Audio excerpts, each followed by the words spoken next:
1,100 yards. Again, that's a lot of carries that he had a year ago. So let's, without further ado, bring in my friend. Make sure you check him out, too, during the draft. He's our friend. The legendary Philly.500 joins us right now. How you doing, brother? My man, what's happening? How are you? Are you concerned about the 300? Are you concerned about the 340 carries with Barkley going into this year? I think at some point it probably, it will catch up to you. So I would like to see. I would actually like to see them bring in another back in the draft, and get like a three-headed monster going. But I don't know, man. I have this strange feeling that if he stays healthy, he's gonna get close to another 2,000 yards this year. I just got this feeling he's in this window of like a 3-year, 4 years maybe, where he's gonna play elite football. I just got that feeling about Barkley. You think he's a better running back than Derrick Henry? Right now, he is. I don't know that you can say his career was better, but right now, I think if you're judging guys on where they're at right now, I think he's a better back. But if you judge him on careers, you got to go with Henry. Henry did have 1950 in rushing a year ago. He did. I think Barkley's the best back in football right now. Not just because of what he did in the play. I mean, look, they sat him the last game. I know, to keep him from a record. To be fair, and then he goes into the playoffs, and the guy's breaking off 50-yard runs. I mean, in pressure situation, I don't know what more he could have really done. The question to me is, can he continue to stay healthy? And I think if he can, I think he's in another 2-3 year window where he's going to dominate. I'm going to propose something to you, and it's not marriage. You ready? Here we go. Yeah. Well, I say no. I think you're taken already, homeboy. We're ready. Yeah. We're here.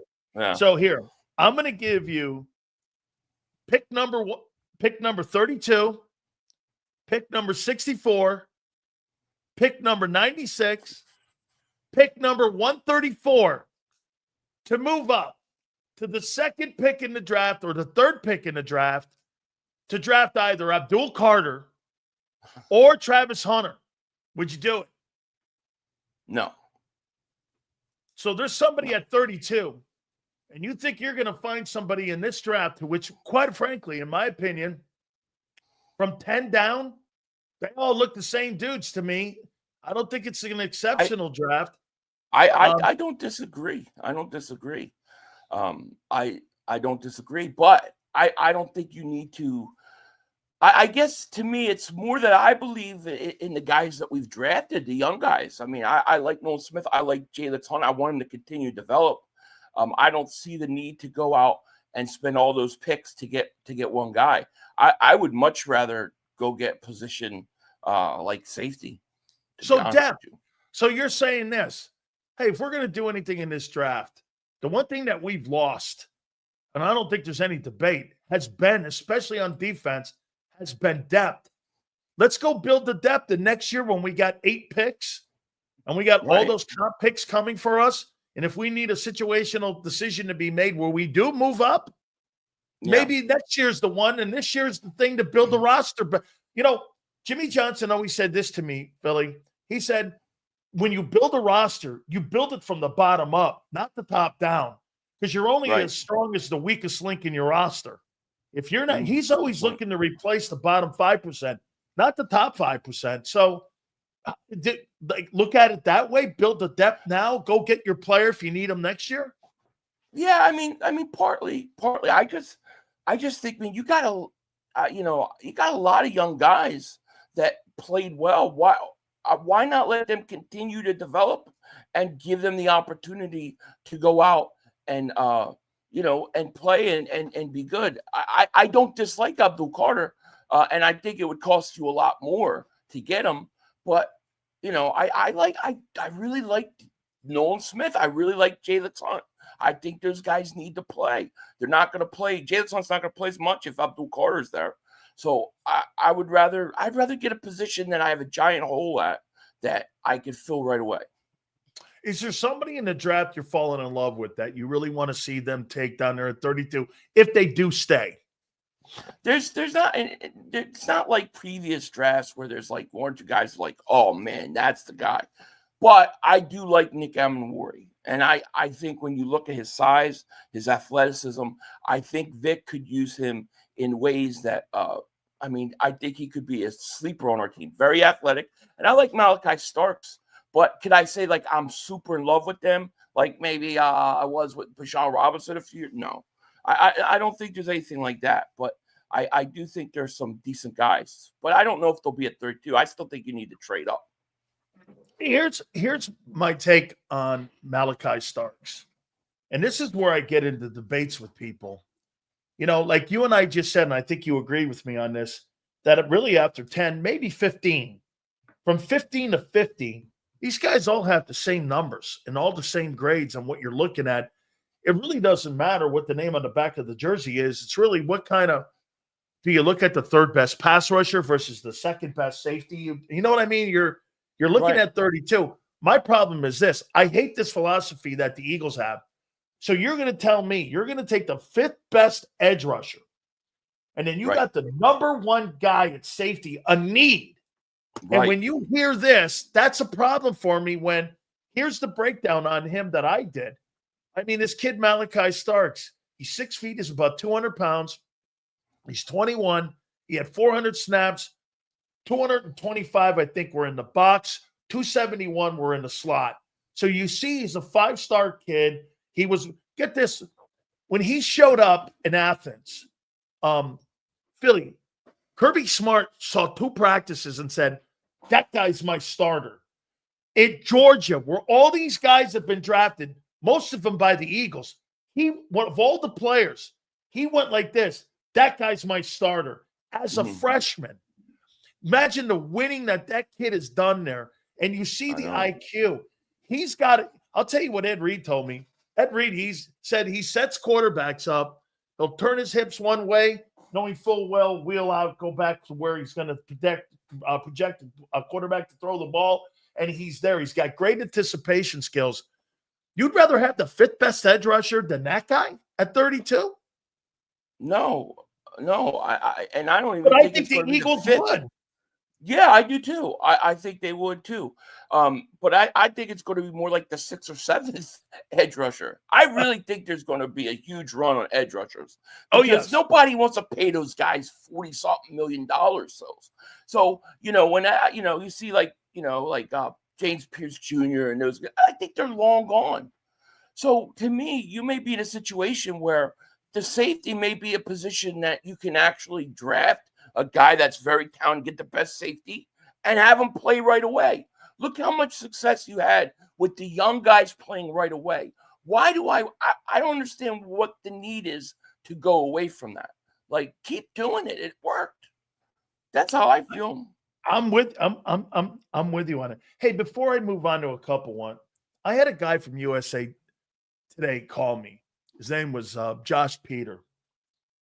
And we didn't get into it. It wasn't into it, but he started asking me questions about Shedeur Sanders. I haven't heard your take on him. Do you think that kid has success in the NFL? Are you a fan of his? I think he's very talented, but I wonder, I just wonder, like, and maybe this is wrong of me, okay?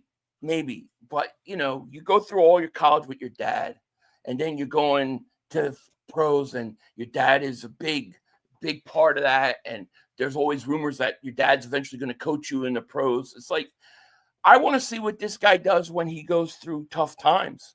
I want to see what happens when he gets tested and challenged. Is he going to be able to handle it? Is he built for that? I don't know. I don't know about that part of him. And I'm not saying he can't, but I got to see it. So I have questions about him in that way. But I think from a physical standpoint, I think he's got all the tools.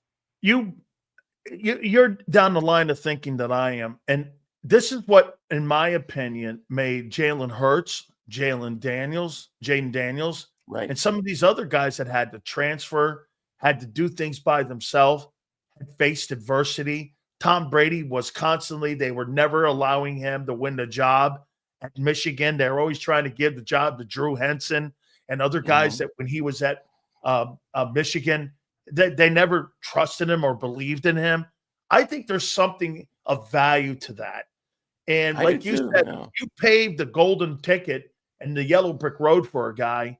How is he going to act when he has to go to shitty New York to play for the Giants Right. or shitty And they're Cleveland losing. and they're Yeah. losing all the Yeah. time?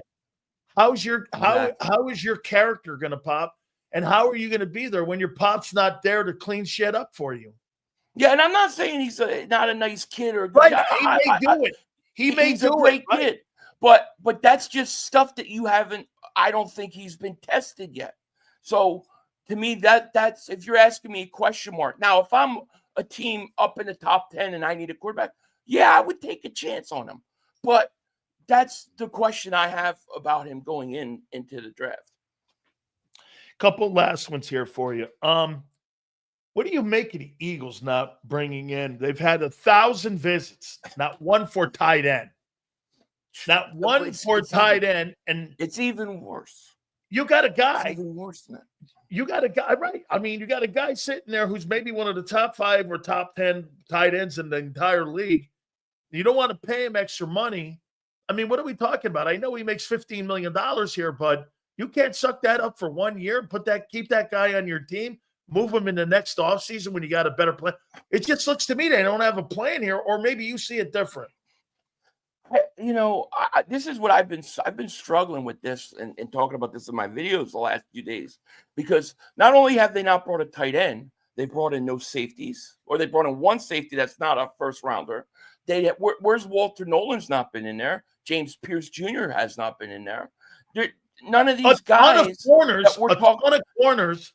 A ton of corners that are second and third round guys have been in. A bunch of offensive linemen that have been in. Only that kid from Boston College, to me, is the real legit first rounder that has been in. So to me, there's either two things going on. Three things. One, the Eagles are trying to keep everybody off, and they don't need to bring these guys in. Two, they're trading out of that first round pick, and they have no intention of playing. Or three, they're going to fool everybody. I don't know. I forget what the hell I said 3 was, but I think they're either going. I think they're either going to do this: they're trading a pick for a player, or they're trading out, because exactly what you just said. I don't think they want to pay another first round draft choice. I think they want to pay him. That's a mistake, in my opinion. I think they want to pay that next year because, dude, look at the players. Okay, then you and me can't explain Gardner Johnson. We can't explain Goddard. No. The only way you can explain it is money. Well, why are you really going to draft a guy at 32? Do you understand that money, every first rounder's money, it's $30 million guaranteed, no matter what, according to the collective bargaining agreement. It's $30 million. This is why I say right now that they're more willing to pay money, because you got Hurts's extension coming up. And Jurgens, you're going to do something with him. And you got Jalen Carter's contract. God forbid Nolan Smith has 10 sacks. You got another $25 million you got to deal with here. So, I mean, I think they're trading out of that pick. I think a lot of Philadelphia Eagle fans are going to be sitting there come draft night a week from tonight. And when they go like this, the Eagles trade that pick to the New York Giants or to the Raiders or to the Saints, who they could pick in the top of the second round. I think they're going to be very disappointed. Here's my condition for it. Here's my condition for that first round pick. You trade out of it. I need a 2026 first round pick back. I need a first round back next year. I can't just come away with a second and a third. I need a first round pick next year. To me, that first round pick is valuable because you've got an extra year with that player. Look at that. You got Quinyon Mitchell and you got Cooper DeJean. Cooper DeJean has already played one of his 4 years. He's only got 3 years left on his contract already. You got Quinyon's got that extra year with the option. To me, that option year should be so valuable for the Eagles that they don't want to trade that first round pick. I think that pick becomes valuable, potentially you getting a first round pick in the 26th draft. It depends who the team is. If it's the Saints, they need a quarterback. that becomes a high-value pick. If you think that highly of Jackson Dart or whomever, okay, Jalen Milroe, whatever it is. I mean, Kellen Moore just saw what happened with Jalen Hurts. Does Kellen Moore believe he could take Jalen Milroe and duplicate what Jalen Hurts did this past season by creating a great running attack? New Orleans trades that pick. You know what I would do? My earlier pick, if I'm New Orleans, I mean, maybe I get that Ashton Jeanty guy, and at 32, I call the Eagles up, and I get Jalen Milroe, and I try to start to duplicate a little bit what I did in Philadelphia to win a Super Bowl. Why not go that route? Yeah, That's when it becomes a value pick. Valuable. Well, and let's say you have all that, and then let's say the Giants don't take Shedeur Sanders.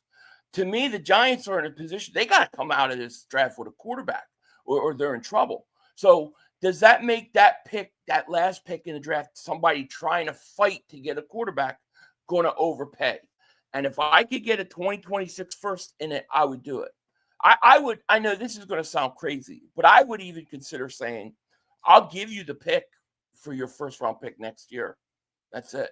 I'll straight up just switch. I think keeping that first round pick, especially if it's like somebody like the Giants, you're going to be picking in the top 10. So I would consider it. But remember, they got 20 picks in the next 2 years. How are they going to use all these picks, Sills? They're going to have to trade somewhere. So see, that's where I'm saying, why don't you give up the farm now to go move up to get one of those premier kids, those blue chip? There's really 2 blue chip guys in this draft. Maybe if you think the tight end, but I'm not moving. No, I get it. Tight end. No, I get it. I mean, I get what you're saying about Abdul Carter, and yeah, I mean, I get what you're saying. I just think, like, the one concern that I have right now with the Eagles, and we got to see how everything plays out, but I almost feel like they've taken the foot off the gas too much. You didn't need to take off the gas the way they have. You didn't need to get rid of C.J. Gardner-Johnson this year.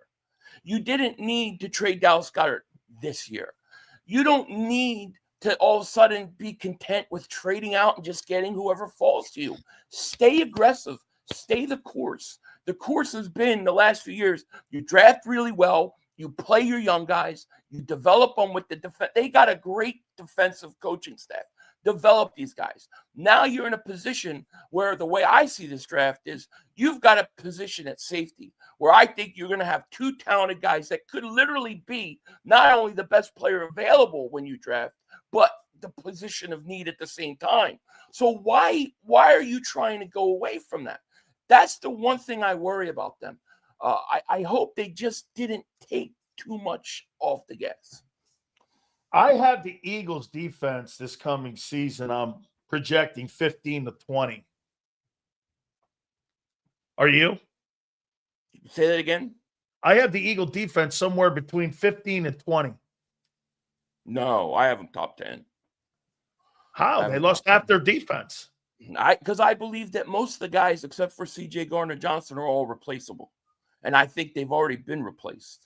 I like I said earlier, I believe Jalen Hunt is the real deal. I believe Nolan Smith's the real deal. You think Jalen Hunt will be a better player than Josh Sweat? I think he will be just as good. This year. He'll be just as good this year. Yeah, you look at him in the playoffs. You look at their numbers in the playoffs, and it's so similar.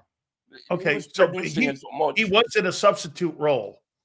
And he still put up about the same statistics. So you think Mario Jomo's a better football player than Milton Williams? No, I don't think he's a better player. But I think that you're going to get the development, one more year of Jalen Carter. You're going to get Ojomo, who develops more. And then I think Jordan Davis is the guy everybody's sleeping on. I think Jordan Davis continues to get better. And then you're going to draft the guy. So I think that you may not be as good to start the season with these guys, but let the young guys play. Let them develop. You'll be fine. You think? I don't think the drop-off is out of the top 10. I don't think it's from 1 to 15. You think Tristan McCullum is going to replace Gardner-Johnson's productivity? Hell no. No. Okay. That's the one spot. How about Keely Ringo replacing Slay? Giant question mark. Giant question mark. Don't know. However, I don't think the drop off from 1 to 15 or 20 is what we're going to see. You will see a drop off, I think, but I think it'll be like 9, 10, somewhere around there. So they'll go from 1 to 9, in your opinion, Something losing like that. half the defense.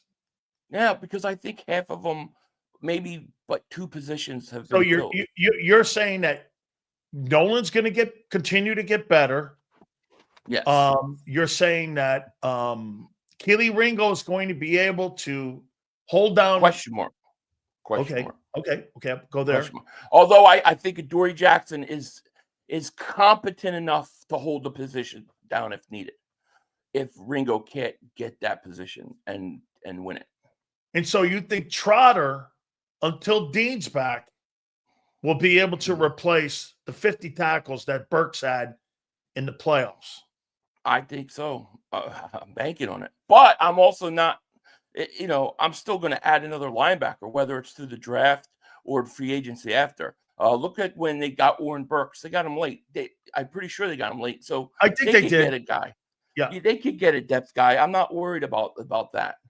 What I'm worried about is that safety spot. That's the spot I can't give you an answer. Would you sign Simmons? I'm confident in this. What? Would you sign Justin Simmons? 1 year deal? I might have to. Yeah, I might have to. But it doesn't, as you can tell, excite me because I don't think that's the answer. I don't think that's the answer. But it could be a Band-Aid because I'm going to throw 2 last things at you here. The average age for the Eagle defense is 24.4 years of age. Right. Okay. Do you think you need some leadership on that side of the ball at least? I do. Yeah. Just because you're so young and there's been limited reps. Yeah, I do. I think that's fair, and that could be a reason why. Now, if you come away with Nick Amenwari and then sign Justin Simmons, I'm good. Now we're talking. You know what I'm saying? But that safety spot, that's the one thing all year that has just baffled. I keep thinking about it. Like, I don't understand why you did that. I'm with you, man. I'm with you on that here. Okay. Here's the last one. Do you draft a quarterback, and in what round? If you do. No, I'm not drafting a quarterback. I'm under the belief that here, I'll just so you know, I think you should draft a quarterback every draft that you have every year because you never know when you land on Jalen Hurts. You never know when you land on Tom Brady. You never know when you land on Brock Purdy. You never know when you land on Russell Wilson. You never know when you land on any of those guys because the quarterback position is so up and down at where you pick. You never know. No, I mean, Wentz gets hurt. Hurts' opportunity is it's the beginning. You know what I'm saying? I mean, Russell Wilson, the third round pick. So to me, now look, I'm not talking about top 3 picks. I mean, right. Again, I'm not. Leon thinks that I'm talking about top 3 rounds. That's not what I'm talking about. I'm talking about this is how you find guys. This is how you found Tom Brady was a 6th rounder. Right. I'm not opposed to it. I think you draft a quarterback. Look at Tanner. Hey, how about this one? When you look at the guys in the draft, would you rather have Tanner McKee or Jackson Dart? I'd rather have Tanner McKee. Me too. To be honest with you. Yeah. Okay. Me too. I mean, anyone, Jalen Milroe or Tanner McKee. I'm going to take Tanner McKee. Right. They're talking about those guys being first-round draft choices. Yeah. It's a good point. I'm not opposed to it. And you've got enough picks to go out and take a flyer on one guy. That's for sure. Absolutely. Tell the folks where they can find you, brother. Just type in Philly.500. I'll come up, or Mark Holmes, and I'll come up because he's probably done a video on me. So 500, you're all 500. I got to tell you, man. So I texted him and I said, "Hey, look, man, don't worry. I won't talk about the Cowboy draft, and I won't talk about the Cowboy free agency." And then he goes, "Why you want me on?" I go, "You're right. I changed my mind." Hey, brother, I'll catch you later, champ. All right, my man. Thank you. Champ out. That is the great Philly 500. Yeah, I was trying to figure out what the hell I was going to talk about. when I was talking about the Cowboys. I was like, wait a minute here. Can't talk about their draft. Can't talk. I think the Cowboys have to have a Grand Slam. They have to have a Grand Slam draft. I disagree with Xander thinks they're going to improve. They are going to, he's right. They are going to improve because Dak's back. But Dak's got a lesser team. Dude, every year the Dallas Cowboys exit players. Tony Pollard, Zach Martin. Go down the list of guys that they're exiting off that team. They're signing a slot receiver, an edge rusher, and what's the most important position? Hey, get this. I get the quarterback's contract.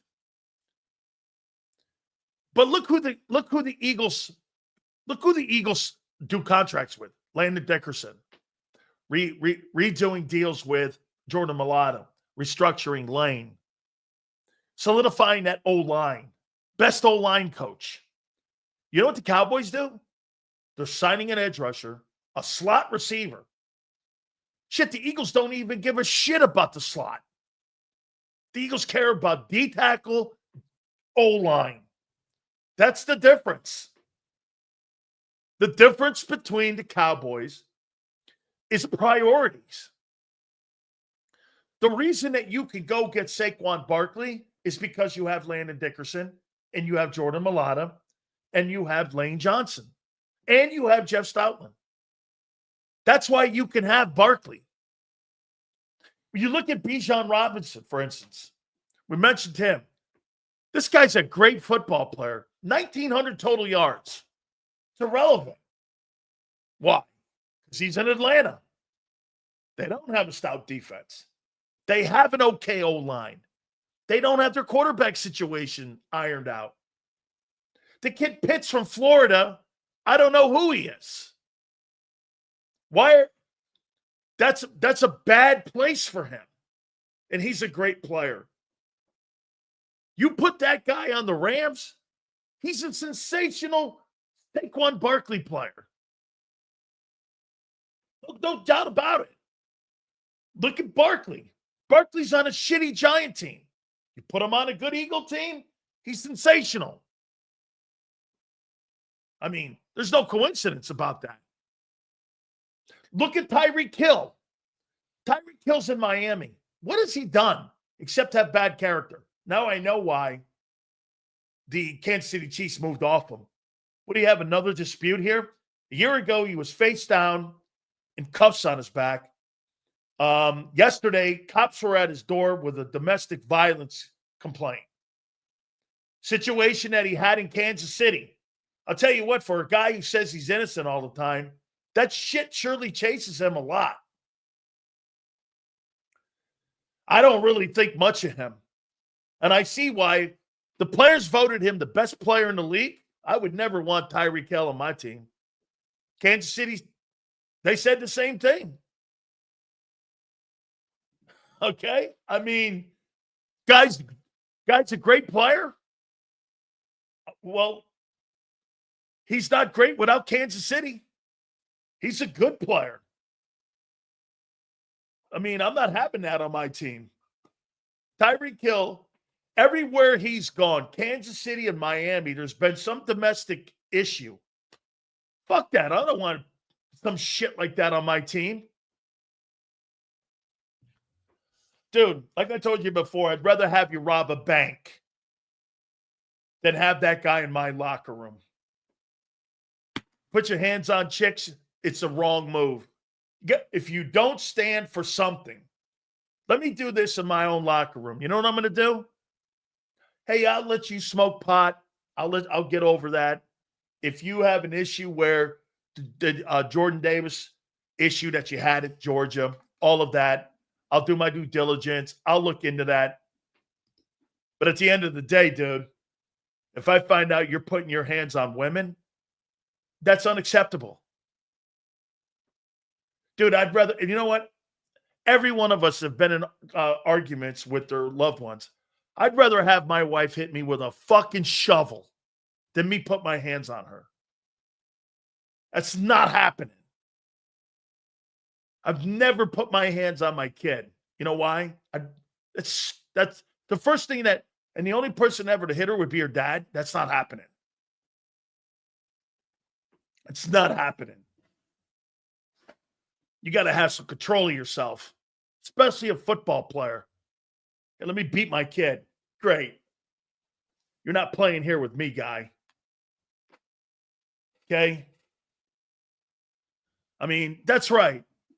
Tyreek Hill, I think he's full of shit. So he gets accused of beating his kid. Now he's getting accused of beating his old lady. And now we're sitting here going like this. Well, he's innocent. I don't know about you, man. I might believe some of that shit might not be true. But 6 accusations of poor character? Come on now. You know, I've been accused of a lot of shit in my life. Domestic violence or sexual harassment, those ain't it. That ain't happening. Got to have some balls about yourself and controlling yourself. Okay? I mean, right, Sue? Hey, Sue, here. This is Denny's right. Hey, look, if somebody goes like this, you know, that accusation in Kansas City, has he ever done that again? No. Well, I don't know. Maybe something, I don't really know the story, but you hear 5 or 6 of them. It's repetitive behavior. It's called recidivism. Okay? Look at this here. M. Reyes, bone crusher, peaceful dude. Now, dude, I'm not putting my hands up to anybody. I don't think violence or putting your hands on somebody is a way to communicate with people. I think you got to control yourself. Okay, I do. I mean, that's not something I want in my locker room. I mean, here, that's kind of this. It's like the boy who cries wolf. That's exactly correct, Devin. How many times are you going to sit here and keep doing that shit? I mean, my aunt and my grandparents didn't raise me that way, and nor my wife. We don't do that stuff here. One thing will never be, and me and her both agree, you don't put your hands on your kids. You might put your hands on somebody else, but we ain't putting our hands on our kid. That was something we knew when we were younger. That ain't happening. He also got 10 baby mama. Hey, I don't know, man. Can you imagine having 10 kids? Holy cow. Let me tell you this. I'll say it again to you. If I had 10 kids, I'd cut my penis off. Shit,